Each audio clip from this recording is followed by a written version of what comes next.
Okay, welcome everybody. So we're here tonight to introduce Esther, Alla Esther Levy. Okay, her name is actually Alla Levy, and Esther is a spiritual name she's taken on. And Esther has written a book called Level of Crazy. Esther is the founder of EIEQ Institute, a platform dedicated to the awareness, education, and practice of emotional intelligence.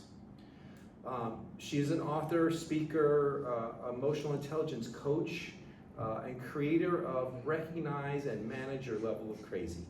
So for more than two decades, Esther has helped individuals and organizations live and lead with more clarity, confidence, and contribution in work and life. Her practical and often humorous approach makes me laugh a lot. Helps people recognize patterns that keep them stuck and better manage stress and challenges and move what she calls from reactive crazy to proactive crazy, using elements of neuroscience, communication, mindfulness, physiology, and behavioral health. So she, as I mentioned earlier, she's the author of this book. She worked hard for over 2 years writing this book. This is not an AI book. This is actual Esther's writing. And it's a lighthearted guide to emotional intelligence and navigating life's ups and downs. Esther believes that we all have a level of crazy, and that when we learn to recognize and manage it, we can use it to create greater clarity, connection, and a more fulfilling life and work. As Esther likes to say, let's understand our crazy instead of being victims of it. For me, Esther and I have been together about 7 years, and she brings this very lightheartedness, humor, and laughter to our lives. It's helped me learn more about my old patterns of unconscious behavior and reactions, and allowed me to see the world in new ways, not just stuck in a rut of old thinking, but with the willingness to step back and look at my reactions and how I respond. Because if I don't, I'll definitely get a level of crazy from her. So she'll let me know if I don't look at those things. No, but she's a happy wife, happy life, right? But no, she's been really amazing, and we've had a wonderful journey, kind of thinking outside the box, I would say. You know, some people, we live in a box, and she's given me the ability to like step out of old patterns and norms, and it's part of like my willingness to go on a journey and find a house in the mountains. You know, I wasn't as limited in my thinking about I'm stuck in a place and this is what I have to do for the rest of my life. We have choices. Sometimes we get a little stuck. We don't always know we do have those choices. So what we're going to do is a little interview style. We're going to ask Esther some questions, and then we'll go through a series of them, and at the end we'll allow for some questions from the audience. Okay, so let's go with the first question. When people hear the term emotional intelligence, Esther, what does EQ actually mean in real life, and why do you believe it matters so much to creating a good life? So first, I just want to say thank you. Thank you for everyone for being here. And I want to thank Tom for moderating today and doing the interview. Also want to say that he has been instrumental in helping me achieve this book. Tom was someone that for many, many years I had envisioned of being in a partnership where we would be working together and living together and doing all the things that we do, and here we are. And so this book is really the product of that engagement and that relationship, and so I'm really grateful to you. Thank you. And I will say that he has been a model student. He has actually done an amazing job on himself, and he's really applying the work, and he's really working so hard on himself so that our relationship can continue to flourish and evolve. So I am just, it's a lot to be proud of. Wow. So. Thank you for saying that. And now I have witnesses too. Okay. Yes, absolutely. Welcome. Okay. So, okay, so my first question, Was- and so what I'm gonna do is you're gonna see me going into the book, and it's not because I don't know the answers, it's because I wanna read from the actual book, and I wanna share with you parts of what I write based on the questions.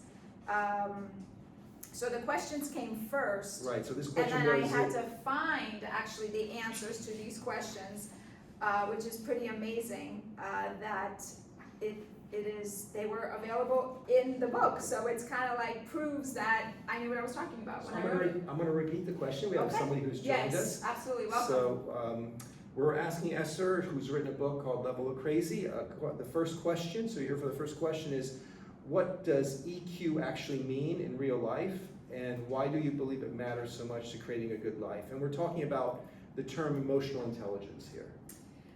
Yeah, so I love to give the term of, does everybody know what IQ is, right? Everyone knows what IQ.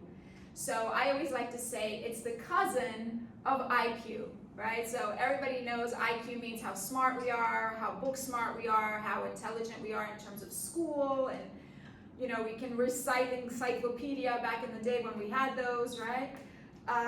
But EQ is really the ability to become emotionally aware and regulated. And so let me read to you what is emotional intelligence and emotional quotient, EI, EQ. So emotional intelligence is the ability to recognize and understand your emotions and the impact they have on your behavior and how that behavior impacts others. It is the ability to understand, use, and manage our emotions in a positive way to relieve stress, communicate effectively, empathize with others, overcome challenges, and diffuse conflict, creating win-wins for all parties involved.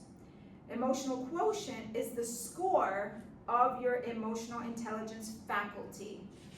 It's the more that you have emotional intelligence, the higher your EQ score becomes. So there's also a scoring process, and different schools of thought will create their own versions of these little quizzes. I have a quiz on my website. You're welcome to take it. It's free. It's also in the book as well. And it's a really fun way to understand yourself and your EQ score. So, where are you on the scale? How self-aware are you? How self-managed are you? How well are you with relating to other people? And so on. And so there's really, this is a really important faculty to be able to interact in the world in a positive way. Great. I mean, you've often mentioned that this has always sparked my attention. We've had discussions that people can have very high IQs, but then they might not really actually be very successful in life. They can struggle in different ways. And there's quite a few examples of that where people have struggled with their, they have so much knowledge, but then how do they interact with that knowledge in the world? So. And actually that brings me back to one other thing I wanted to mention, and thank you for doing what you just did, because it kind of helped me transition into that, which is, it is known that 25% of our success comes from this IQ, and 75% comes from our EQ. So meaning to say, if we are just, very book smart, and we have all the degrees in the world, and that's what we focus on, and all that is amazing. But if you have all that, but we don't integrate it with our emotions and how we interact with other human beings and with ourselves, then we're really leaving money on the table. So it's a really important integration of both of those systems, IQ and EQ, as much as possible. Great. All right, Esther, you've lived through a lot of different chapters in your life.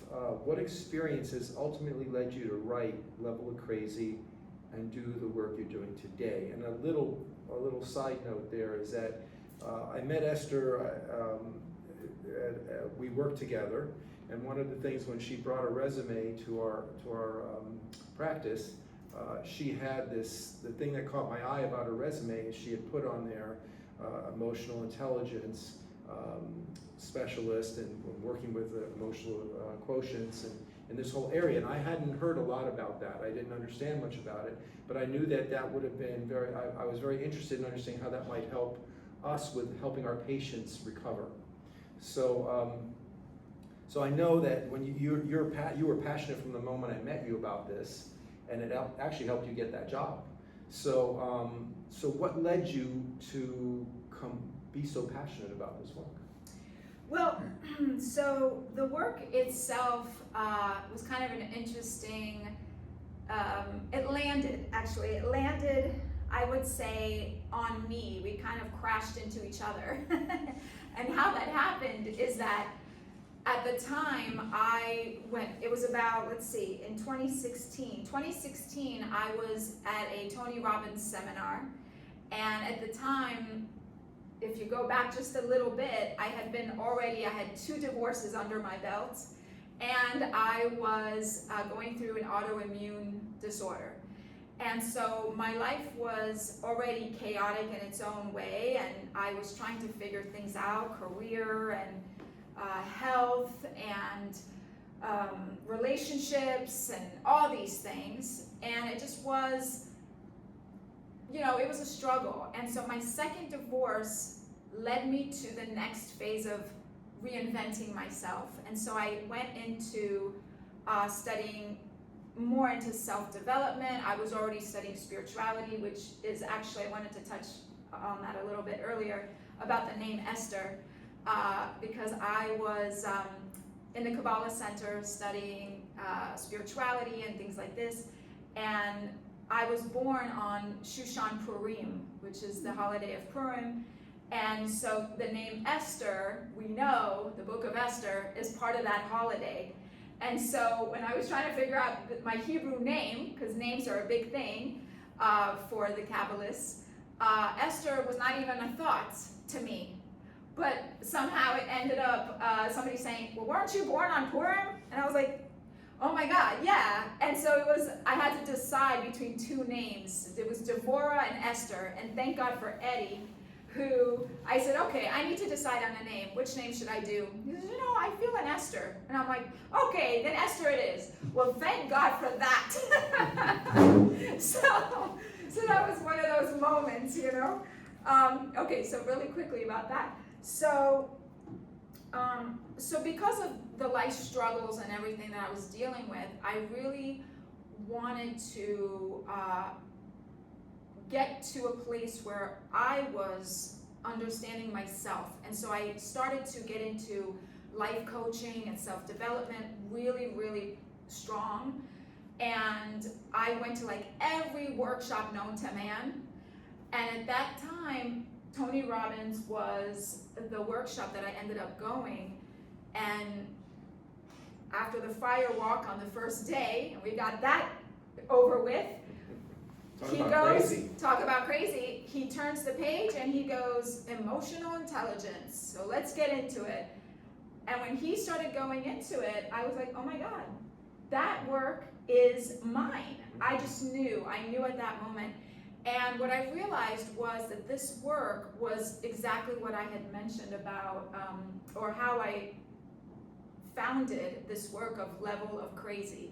Because I realized that I had these 2 parts of myself, and we'll get into it in a minute, I'm sure, is these 2 levels of crazy.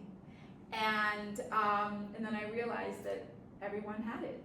And so that's what initially sparked the work of the book, and then the EQ Institute, and so on.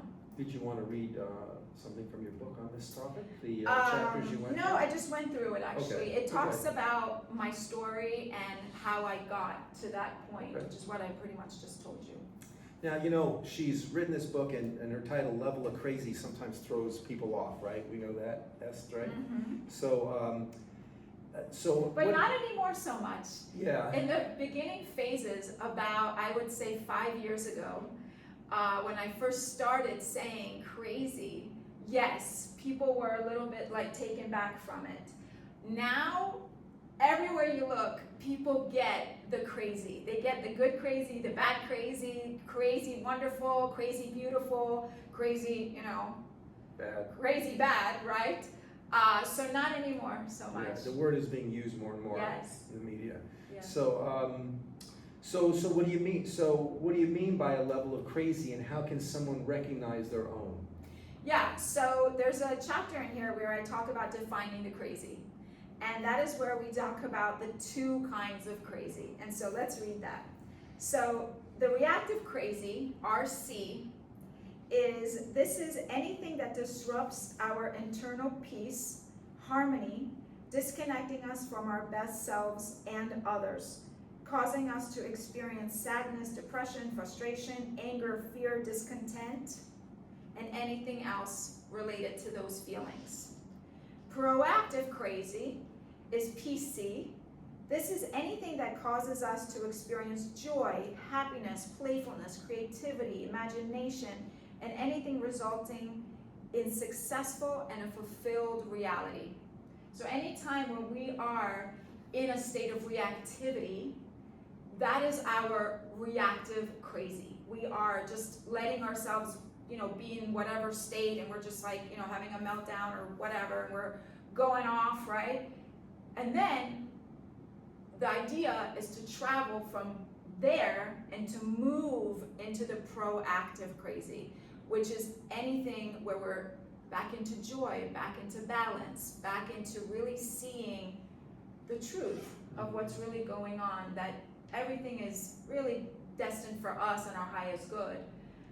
But we have to be able to get there, and that's why the book is so powerful, because it gives you all these tools to get there. Yeah, like discord and disharmony versus harmony, it sounds like. Just a little. Yes, and there's and the beauty of it is, I was thinking about it today, is that this may sound like so common sense. It's like, well, that's obvious, of course. But what this book was designed for is for me. First of all, it was designed for me to have all these amazing tools in my arsenal. Is to basically, I call it the pocket guide, is to just have it in my purse or and it's funny because it was supposed to be a little smaller, so it can fit into your pocket. But there are certain pockets that I've tested and it fits. So the point was to have these little tools, and what I'm finding is that a lot of these tools, if not all of them, are 30 of the most powerful tools used by some of the most successful people in the world. And it's because they've used them. So over time, over my decades of studying and doing this work, these are the tools that I knew would be the best ones to put into the book, and so that's why I find it just so powerful. Okay. Esther, why can someone have a good marriage, family, career, home, or what looks like a successful life and still feel anxious, dissatisfied, stuck, or like something is missing? You tell me. All right, well, here's why I think that is. And I think that and I don't know if all spiritual communities agree to this, but I know in the spiritual communities that I've been a part of, we know that we're here to learn and to grow, and that our soul is constantly evolving and developing. And so one of the tools, I call it fundamental truths. And the fundamental truths are basically this. Let's agree that the world has always gone through some interesting and colorful times. In my 48 years of life, I have never seen the world at peace and harmony. Fortunately and unfortunately, there are some significant reasons for this. When you connect with the functional spirituality, which is another tool, you will understand those reasons. Therefore, there are a few things we have to remember as we move through this thing called life. There are certain fundamental truths that will never change, no matter how much we want them to. When we accept this reality and flow with it instead of against it, that's where we can recognize and manage our level of crazy with ease and grace, instead of being dragged like a dog tied to a bumper. Here's a list of those fundamental truths as you move through this spiritual journey on this human experience. So, and here are the fundamental truths. Expect to experience pain and challenge. Expect to experience uncertainty. Expect to experience work that never ends. Expect to experience that the only constant is change. Expect to experience the law of cause and effect. Expect to experience aging, illness, and death. Expect to experience your truth versus the truth. Expect to experience destiny versus free will. And expect to experience a world that is flawed. And finally, expect to experience that you have to be the light. When you understand and embrace these fundamental truths, you will experience moving from reactive to proactive crazy is less challenging and strenuous and brings more joy and peace into your life. Very good. And so I believe that kind of gives us our answer, is that it's an ongoing job. Okay, great. All right, how much of the way we react today comes from things we learned or experienced much earlier in our lives, even when we don't realize it? Yeah, so this is a very powerful question, and it brings us to this concept of transformation and what are we really willing to do to transform and change some of these patterns, because where do these patterns come from? Many times these patterns are coming from childhood, they're coming from trauma, they're coming from all kinds of things that maybe we couldn't control throughout life. Maybe it's a divorce, maybe it's a loss of a job, maybe it's a loss of a loved one, maybe it's just things happen and we are dealing with something that now has, put a mark on our soul, and it's just like, it's now following us everywhere we go. And so it's a very hard thing to just change automatically. However, the good news is that we can. There's all kinds of therapies out there. There's all kinds of ways to deal with changing our patterns and our subconscious mind so that we can start to take control and just start moving forward in a new way that we want to see our results. We don't have to be stuck in these old patterns. And so one of the most important tools that's in here is called the iceberg. And I'd like to read a little bit. If you notice the image in this brick, and there's a reason why the tools are called bricks. When you get the book, when you read the book, you understand what it is. But let me just show you this image. It's an image of an iceberg, and you only see the top portion of the iceberg, right? So if you notice the image of this brick, you must have seen you might have seen a small piece of reality above the waterline. If you look below, you will see a very different picture. Here's why. And by the way, you may want to dress for the occasion. Ha ha ha. It's much funnier when you read the book. Okay. If you truly want to recognize and manage your level of crazy and create your best life, you must be willing to address what's hidden beneath.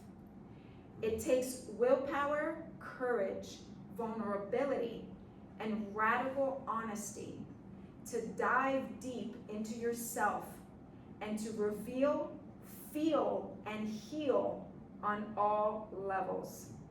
Unless we do that, we are only dealing with the symptoms, not the root. And so therefore, we will continue to experience the pain and suffering that comes when we don't deal with the core of an issue. Therefore, the situation or the solutions that we create as a coping mechanism will only serve as a temporary fix and make matters worse down the road. So that's why, it's possible. Anything is possible if we are really honest in our pursuit to change and transform these patterns. You know, I just on that note, a little side note, I hope I can share this with them. I mean, you came to the United States, you were not born in the United States, you were born in the Soviet Union at the time. When you were only 5 years old when you came to the United States, and your parents had to leave because there were problems in Russia. They weren't being treated well. Your family wasn't being treated well. So do you think that and you had to come to school in America, you were Russian, you know, this whole American-Russian conflict was going on. Did those things is this part of what you're talking about here? You know, I think, I want to be funny, right? Because we always tease about, being an Ashkenazi Jew and always saying, no, I'm an Ashkenazi Jew. I'm whiny, I'm complaining, I'm this, I'm that. And so I want to laugh because these are my ancestral kind of traits. But I think that, yes, I think definitely there is some trauma about struggling and getting through these difficult moments with my parents and coming from a new from an old I'm just like, I'm 5 years old, I'm, a little kid, yeah, your parents, just learning to be a human, and then all of a sudden, now I have to travel from, this place to like a new place. I mean, I think there were good parts because we stopped off in Italy and had some ice cream. So, I think there was definitely some good moments. But did your parents speak English? No. So they had to come to a new It was land a completely new experience. It was probably harder for them because they had to learn how to make money. They had to learn another language. It was way harder for them. I'm just a kid. But I also know that just my dad, when they always say, between the ages of 0 and 7, you are creating certain patterns. And my father was not at home during my first 2 years. He had to go work. And you don't just go down the street and work. He had to be shipped off to another city, or actually Siberia. I think he was working in Siberia or Belarus, one of those areas where he wasn't home for 2 years. So that plays a role in a child's life. And so do I have daddy issues? I don't know, maybe, but I'm not sure. I think that me and my dad, we have a really beautiful relationship now, and so I don't know, but there definitely is something that, you have to overcome certain things. Well, if I could share a little bit, I'll share about myself. My parents were born and raised in Italy. So Esther and I feel like Esther and I have a similar background because my parents came here in their mid to late 20s. So they didn't really have command of the language. And they met here in the States, and they had to live in a new culture, and they had to adapt. And then I know when I was younger, I had to help my mom in particular, write checks at a grocery store and translate the English. And they ran a small motel, and I would often have to translate, some information. And so it was like my friends when I would visit my friends and their families, they looked very different to me than my family. So I had to learn to adapt and try to understand that. So I know that it had effects on me. That's all I could say. And I think there were good effects. I think as I was younger, I didn't understand those effects, so I felt different for a while, like a little bit different than others. But we lived in the Miami, Florida area, so there were also Cuban families there. And I noticed I made friends with a lot of the Cuban families because they looked more like my family, because they were immigrants from another country. So I just thought it's fascinating, your discussion here about how these things can impact us. Yeah. And we don't really realize them, right. And they can have lasting effects until we can step back and look at what that meant. Yeah, well, you reminded me of something, and this is something that's very important, is that when I was going to school, my mom, was trying to work and take care of the household, and obviously didn't speak very good English, and so she was struggling herself to help me with my homework. My dad was always working, so it wasn't even up to my dad, forget it. So all of the burden was on her, and she was very stressed when I was going through school. And I remember, she would get very reactive when it had to do with learning. So me learning how to read was a struggle. And so that was very traumatic. There were a lot of very, let's just say it wasn't an easy time for me as a child trying to learn.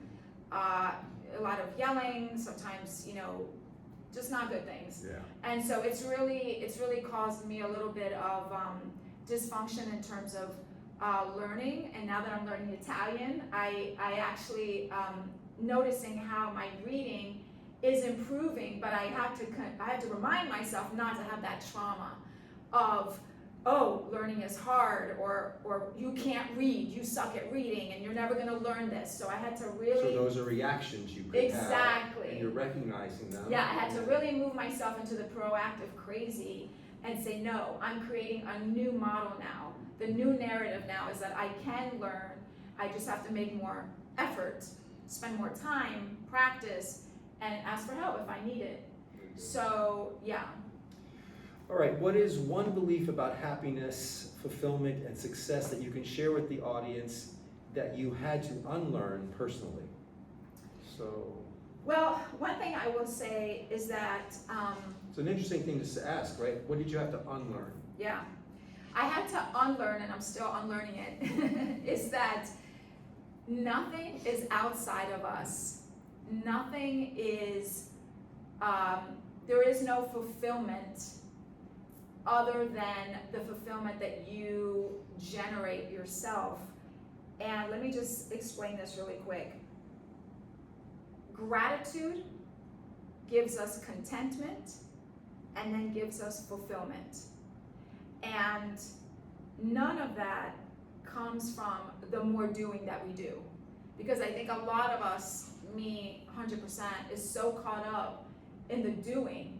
Oh, how many more things can I accomplish? How many more things, can I do off my checklist today so I feel fulfilled? How many more results, can I see in my repertoire at the end of the day to make sure that I feel fulfilled? How many more feathers can you put in your hat? Exactly, exactly. And so I'm feel learning. better about yourself. Exactly, and so I'm learning that it's really about gratitude, moves into contentment, which moves into fulfillment. And that's why the book actually ends on contentment and how do we get there. And so I just want to read you that one little part here, and you can decide for yourself. Contentment is actually the result of being grateful. Remember that the original quote, and there was a quote, and I'm going to read it again here. Happy people aren't happy because they have stuff. They have stuff because they are happy. When you are grateful, you can achieve authentic contentment. It's an inside job. If you want to feel contentment, you must become content. Contentment is accepting the world as it is and your part in it. Participate fully in making it a better place than how you found it. And finally, it's up to each of us to monitor and regulate our own level of crazy. And when that becomes the ultimate life's purpose, the result will be endless contentment. So so what did you have to unlearn? So I had to unlearn that it's not in the doing. Okay, it's not in the doing. It's not in the doing. It's being, just being, and then being grateful for just being, and then just learning to realize that that's the contentment, is just being. Yeah, we still are all in action, right? We're Yes, still doing things. it doesn't mean you just, yes. But you don't correct. have to get the satisfaction, doesn't from come from out. the doing, Yes. and from the results, or from the achievements, or from the, validation of somebody you have to- liking you or not liking you or whatever. Okay, yeah, helps. It has to come from really within. Yeah. All right, if everyone here walked away tonight remembering just one thing, what is something they could actually use tomorrow when they're going about their everyday lives? What would you want that to be for the people here? Yeah, so this is a really important one, and this is something that I think we all can use a little bit of. And this is under the brick 22, which is under compassion, and forgiveness. Everyone is doing their best. If we can practice this mantra, we would move through life with much more ease. I once heard someone say, everyone is fighting a silent battle. It's true. None of us can truly understand what anyone is going through unless we've been in the similar situation. And even then, we are not in that person's shoes, so we don't really know what they are going through. As I mentioned before, when you are aware and compassionate to your own crazy, you can become more compassionate to others' crazy. This should bond us and bond us and help us create more common ground. Great.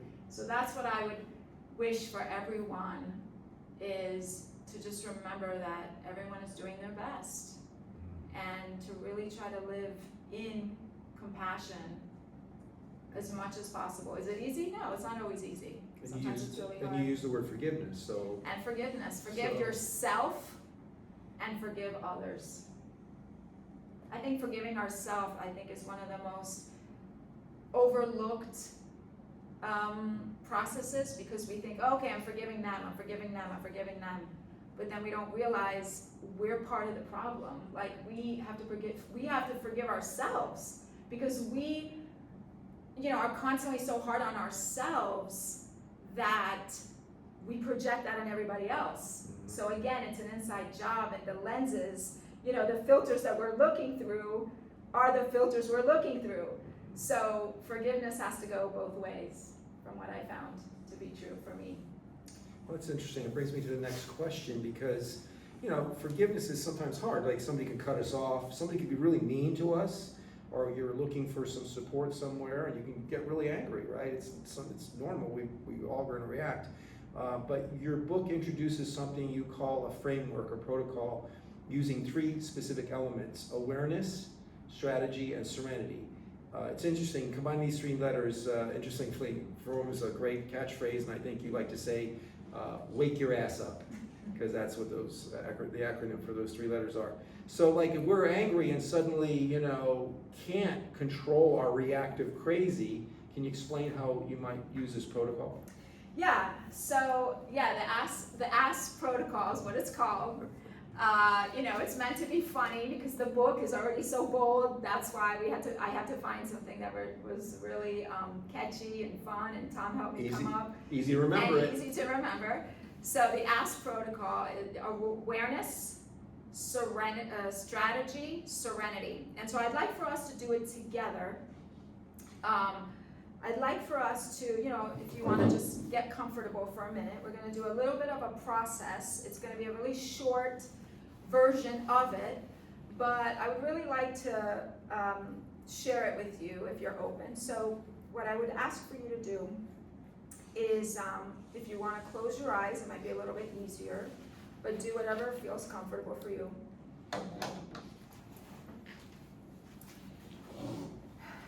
And so the first thing I would invite you to do is I would like for you to think about a negative situation that just recently happened to you, maybe recently, maybe in the past couple months, years, whatever, and just bring it to the forefront of your mind and really think about that situation, how you were feeling negative and reactive and upset, and just really bring it forth.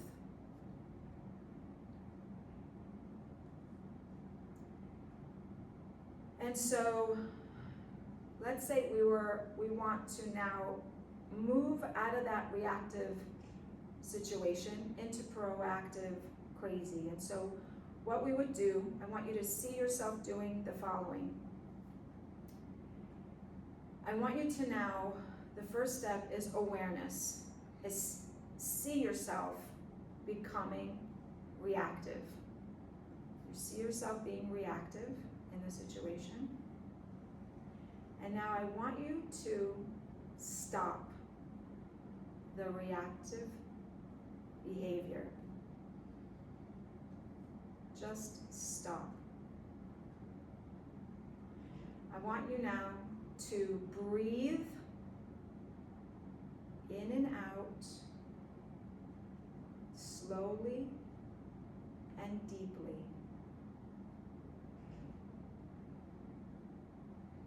And as you're breathing slowly and deeply, I want you to start to count. 1, 2, 3, and so on, until you see yourself calming down and diffusing the charge. See yourself in your mind's eye, calming down and shifting that energy through this process of breathing and counting.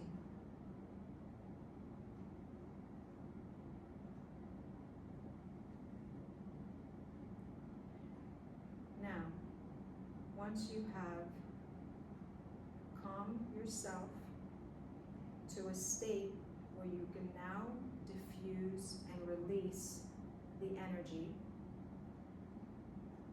you can either take a walk, you can exercise, you can read something relaxing, listen to music, sing, dance, do art, whatever it is that you find relaxing.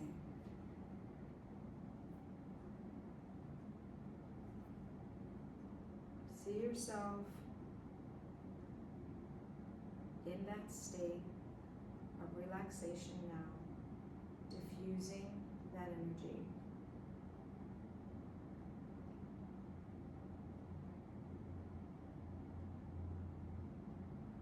The second step now is strategy.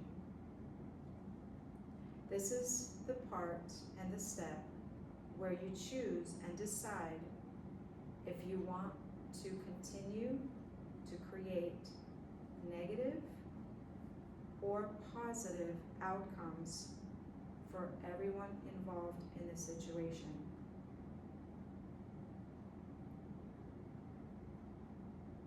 You start to ask yourself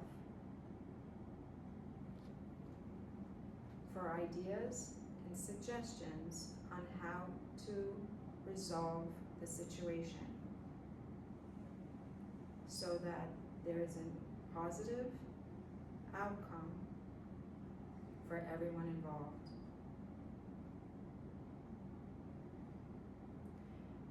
Listen for the idea, solution. Wait to respond until you are no longer charged and you are able to now communicate and take action on your idea and solution. If you still feel charged, go back to step 1 and you follow the same process until you are able to shift the energy. The final step is serenity. This is where you give gratitude and thanks for the lesson and the crazy, because this is another brilliant life lesson coming to us to help us grow and go to the next level in our soul's evolution, affirming that everything happens for our highest good.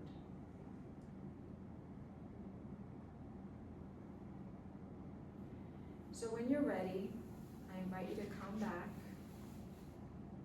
You can open your eyes.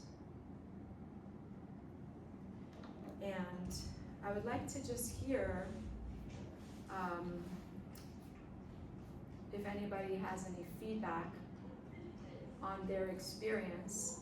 Do you feel a little bit of a shift? I know that we did the short version of this. So, was there any shifts in the room? Did you feel a little bit of an energy shifting? Did you visualize a negative situation? I did, but I was given an ultimatum. Okay, So with an ultimatum, you just had to come back to you, come okay, back to oneself.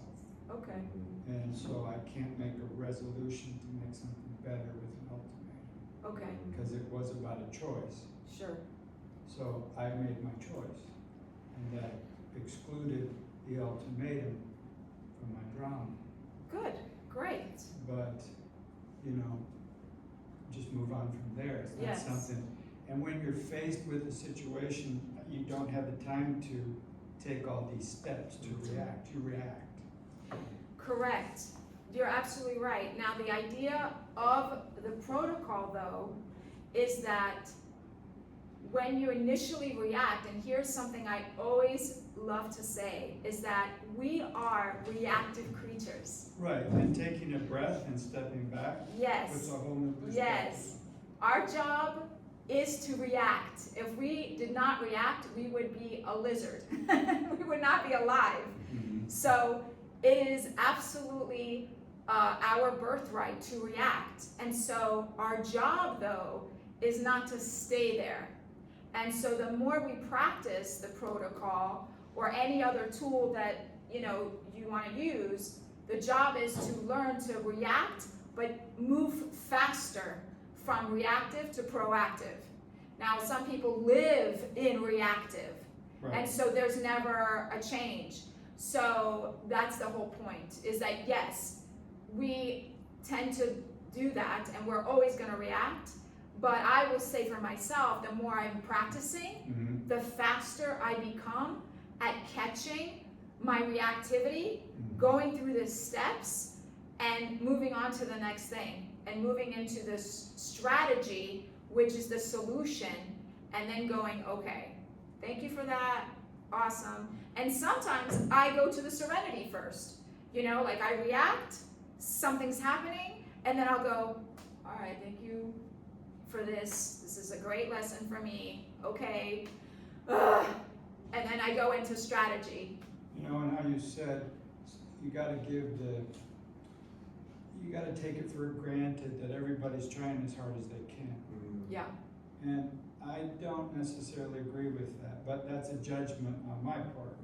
It's like, you don't even try, to some people I'm thinking, Sure. this is mostly family. sure, But you're not even trying to apply yourself or to fix a situation. So I don't have so much, I'm quicker to judge and I try to stay away from that.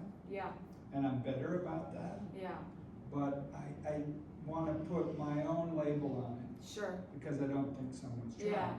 And you know what? Thank you for your honesty. And the truth is that it's not easy. That's why I say this is a work in progress. Forgiveness and compassion is a constant practice. And there are some people that truly, I'm sorry to say this, they are evil. Yes, there is evil in the world. Now, I don't know if like regular people can be that evil, but yeah, maybe they can be. But at the end of the day, we're only responsible for us. Right, I like to So- bring other people along with me. Yes. But that's the thing. We're only responsible for ourselves. Right, And so that compassion and that forgiveness, even if we can say, you know what, I forgive myself for judging those people, and I forgive myself for not having compassion for those people because they're being a pain in the you-know-what, that's okay. It's a work in progress, and I believe that as long as we're trying, we get brownie points just for showing up. That's the school of thought I come from. Well, and I've had to come to the point where, with death and this type of reactionary personalities that you say, well, we'll just clear it up on another plane because I'm not taking this with me. I left my baggage, at baggage claim. I'm not carrying that around. Good for you. I'm Good for not. you. Sometimes you can't, you know, there are some things that we cannot work out in And this that's what I lifetime. envision, that's what I visualize. You just Just can't. leaving the bag You at can't. the airport and Yeah, walking out without yeah. my luggage. Sometimes you just have to, like you say, you just have to move on, but I will say this, is that, we should always leave a door open. We should always leave the door, my rabbi always says this, we should always leave the door open. But does that mean Because- in death too? When there's a What? death involved in this and there's a lot of unresolved issues? Wait, I guess I don't understand what you Okay, mean. well, like, Oh, if a person died, yeah, and then you can't really resolve it in the, Right. okay. I would say that's when, you know, there's a lot of tools that talk about writing a letter, okay, like writing a letter to the person, having dialogue with them, if you believe in that kind of thing.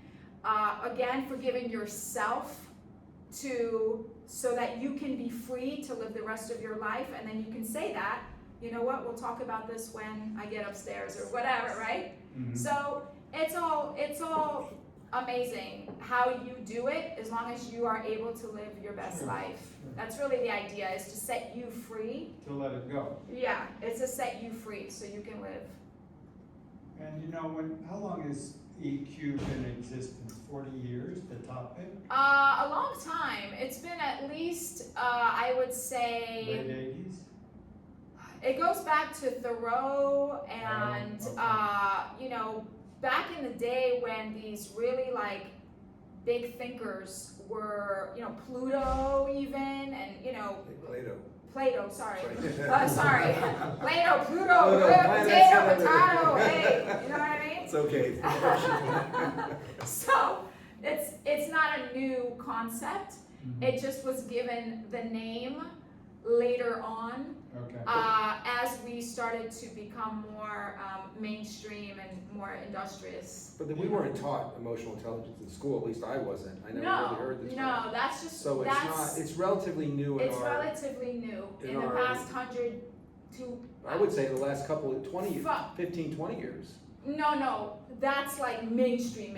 Yeah, that's what I'm But trying to it's say. always been around. It's Yes, always but been around. If it's not in the mainstream, most people Yeah. haven't heard about it. Yeah, But then again, I was thinking, some people don't have much of an EQ because there's so much IQ and they function very well with all that IQ. You're Yeah. given a percentage of how well, if someone's EQ Right. is developed, Right. how better they will prosper. yes. You were here when we were talking about that, right? Because we Yeah. actually asked that question. Yeah. You were here, right? I just heard 75%. Yes, that's what we were saying, But I'm yes. thinking that I know people that don't have the capacity for EQ. It might be Sure. like autism, and that's Yeah. something that's grown Mhm. rampant in Right. our society in my lifetime. Yeah, But they function, you know, extraordinary with right, just their intelligence. yeah. So, yeah, I mean, you know, EQ is a beautiful thing and anyone can develop it. If there's, you know, attention and focus to it, sure, some people with mental health on that There's level. a lot of those issues. Yeah, then it's a little bit of a complicated situation. But we're talking about, you know, I always put mental health in three brackets, and then we can move on to the next Sure. segment here. But the three brackets that I usually break up mental health is, the first bracket is mental health in terms of like clinically, you know, you are in a clinic, you live in a environment where you are not functioning on your own. You know, you have to be monitored, you take medication, you're not able to function on your own, that type of thing. The second category is maybe you live at home, but you take medication and you live with a family member or someone and they take care of you. And maybe there is some ability to develop a normal life, maybe. And then the third one is us.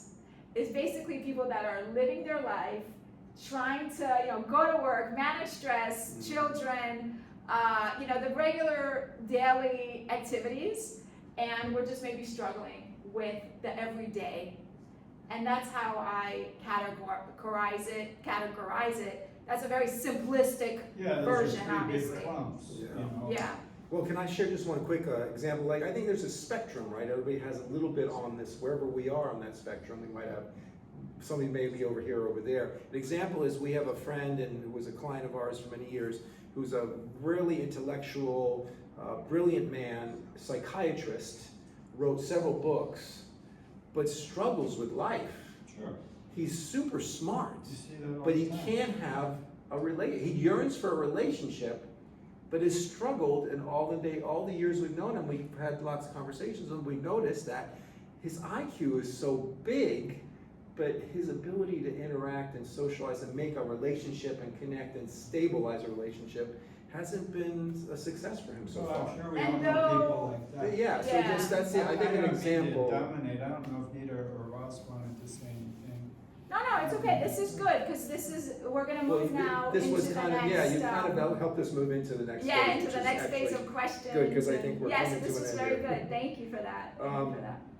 So, all right, so Esther, just in closing, besides your book, what other services do you offer to the community while we take some questions from everybody? Yeah, so, besides the book, the idea of the book is to really be able to, I coach and I help organizations and communities be able to thrive and take their teams, their communities, individuals, from crazy to clarity. And I use the tools in the book to do that. And so, that's pretty much You it. help when I work as an occupational therapist and acupuncturist, you help our patients, Yeah. with their emotional struggles while I was working on their physical issues. Mhm. So I know that was very powerful for us. All right, are there any, in closing, or any other last statements you'd like to make? Yeah, so just in closing, I think I just want everyone to remember that everyone is unique, everyone is super special, and just the more that we can recognize our own crazy and be sensitive to it, then we can be more sensitive to others. And that's a wrap. Very good, thank you. Thank you, So, everybody, for. did you want to go into questions? And then we'll turn it off after questions. Nita, Ross, do you guys have any questions, any comments, any feedback? Okay. Did you have any other questions? Just in terms of your book, do you find it more about emotional intelligence or more of a spiritual book? Ooh, You good know question. what? That's a very good question. Thank you for that. I'm a very spiritual person, and so for me to try to separate the two is It impossible. doesn't. It's really impossible, and what I've learned is that emotional intelligence, I've actually characterized it in a way that, for me, emotional intelligence is really the mainstream practice, and my spirituality and different schools of thought of spirituality is my spiritual side. But yet, EQ, emotional intelligence, is actually so integrated into all of that. Because anytime that I find myself, or any of the clients or communities that I work with, whenever they're applying these tools, Mhm. they are doing that. They are doing spirituality. They are doing self-development. They are it is all related to self-growth and evolution and our soul's journey. Do you think that your work or your knowledge works better in a metropolis situation than in a rural situation? You know what? To me, wherever there's people, wherever there's humans. So I don't have a discernment of who would appreciate it more. I think whoever's meant to find it and whoever can resonate with the work, Mhm. that's for them. Mhm. Because, a community like this is always so busy with just its preparation of survival a lot Yeah. of the time. You see Yeah. the farmers and the people that work with them, that they're too busy to really focus on a whole lot outside of that, You say something that's very powerful. Maslow's hierarchy of needs. And he says that we have to make sure that our survival Basically. our basic needs are fulfilled, and then the rest of it comes down. And so usually self-development, self-actualization is the last pyramid or the last section of that pyramid. But we know that true happiness and fulfillment of a human being, there are the needs that have to be fulfilled, which are survival, variety, meaning to not be stuck in doing the same thing over and over again, growth, which means to be learning all the time and developing our minds and learning new things, and challenge. We have to constantly be challenging ourselves and to be able to move through things, you know, so that we see that we are achieving something. And significance, feeling important, feeling like we matter. And so all of those items have to be checked off in order for a human to feel fulfilled. But remember early on, we talked about not being attached to the doing. Well, And so that one, we yeah, have to be very I have careful. to dissect that a little bit. Yeah, Because I'm doing some doing right now. yes, But I have to find gratitude in my doing. Right. My accomplishment. right, Yeah, well, I don't need to check it and move on. I need to stay on that. yes, And, well, it's easy to explain. I'm doing some fundraising right now. I need to focus on that, and that gives me some satisfaction. yes, To absolutely, accomplishment. And in and of itself, right, I have to say, hey, I don't want to pat myself on the back too much, but hey, good for you. You're doing it. You did it. that's right. Now carry on. That's right. So there is that balance of what we were saying earlier, and having that balance of like being, you know, knowing that I'm doing something great, I matter, I'm significant, I'm achieving certain things, but not putting all of the emphasis of On being who I'm being, No. and forgetting that it's okay if I'm not 24/7 moving and doing and accomplishing and blah, blah, blah. It's okay to just sit and relax and have some tea, you know? and also maybe the doing is important, action Of is course, important. of course. Your job of fundraising is important, Because it's but we gotta, there's a thing that I have to think about too, but the outcome is not always in our hands. All we can do is the actions. A lot of times it is. Well, that's the problem, I think. If we think it is, then we become that. But I think if you do all the right actions, there's still times that things don't unfold. We'll give you an example. You guys had Helene, we've had hurricanes. I mean, we can become aware, like the awareness. We gotta prepare, we gotta be ready. You know, we gotta make sure we're not panicking and we haven't planned anything, right? And then we do everything we can. And we're hunkered down, we've made the situation as best we can. We have escape routes, we have, you know, a plan B, a plan C. But still, outside of that, it's not in our control. Yeah, All we can it's do not, is of take course. those actions, and the rest is what we have to go through. Well, sometimes what was great, we saw a community come together and do it together. Exactly. Sometimes a stressor, that challenge becomes, it's almost like that is the thing that brings us the next level of learning, right? So oftentimes I've said, like using this ASK protocol, the awareness sometimes in the moment is to get me to just a pause, you know, to just stop and reflect. And the serenity, the strategy is, okay, why is this happening? What can I gain? Why is this challenge coming to me in this moment? What's in it for me? The challenge is for me. It's not for anybody else. The challenge I'm up against is trying to teach me something. I'm either going to be angry about it, reactive about it, and not reactive learn. a lot if it threatens you. Yeah, if it threatens you, you've got to go into survival, right? We're all going to react. You put your hand on a hot stove, you're going to pull it away. You're not going to leave it there. Right. But the next level above that, the spiritual level, okay, why? Like maybe what can I see in here that could give me some insight? And then you know, what would be the highest and best good in this situation? Because sometimes it's all we can choose. What is the highest and best good? There's some very terrible, life-threatening situations. You know, you have to make choices in a moment, and they're devastating. But you're trying to choose the highest and best good.